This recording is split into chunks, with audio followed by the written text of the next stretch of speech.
Following UFC 269, Michael Chandler took to Twitter to share his opinion on Dustin Poirier getting submitted and tapping out to Charles Oliveira. He said, "I would never ever quit. I went out on my shield after being separated from consciousness. Congrats to Oliveira. The way I see it, the whole world wants to see me rematch 2 out of the 3 fights I've had in the UFC. That's how you come in and make a statement. I'd never quit. Congrats to Oliveira. Punch your ticket with Gaethje this summer and I'll see you at the end of 2022. I make ill-advised decisions at times, but I'm there to put y'all on the edge of your seat so you miss me when I'm gone. I promise you will. Most of these guys are here to play MMA." Patricio Pitbull, who arguably TKO'd Chandler for the Bellator lightweight title back in 2019, wasn't all that convinced with what Chandler had to say and also got on Twitter to fire back and said, "You turned your back to Charles and ran away after being clipped. You quit against Gaethje. Also, let's not forget you asked Will Brooks for a timeout. Shut your damn mouth. You've been pathetic."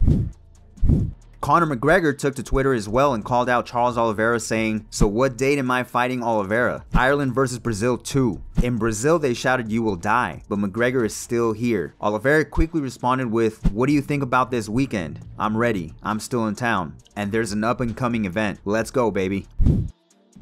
Kai Kara France believes he's well deserving of a title shot at flyweight after his first round TKO victory over former bantamweight champ Cody Garbrandt at UFC 269. He said, "All the respect to Cody Garbrandt, such a legend of the sport, but like I said in the press conferences and the weigh-ins, it's my time. I just told him, nothing but love and respect. You're a legend of the sport. I just knew what was at stake, fighting a former champ. This puts me in line for the title. I train with world champions day in and day out. I know what it takes. I've just been so focused for the last 4 months. This is all I've been thinking about, getting a highlight reel finish on a former world champion."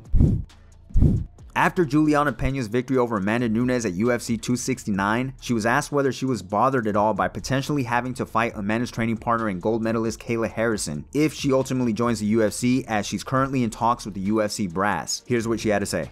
I think she's the lesser of the training partner for Amanda Nunes. So if that's the case and I just took out Amanda, I don't really know what kind of position that would put her in. But she's been fighting in the B leagues, you know, and I'm fighting in the UFC. I'm fighting at the top of the division. I'm fighting in the biggest league of the sport, you know. So I don't really pay too much attention to what she's doing down there. But, you know, right now, if I'm going to talk about matchups, Amanda is the only matchup I think that makes sense for me, and giving her that.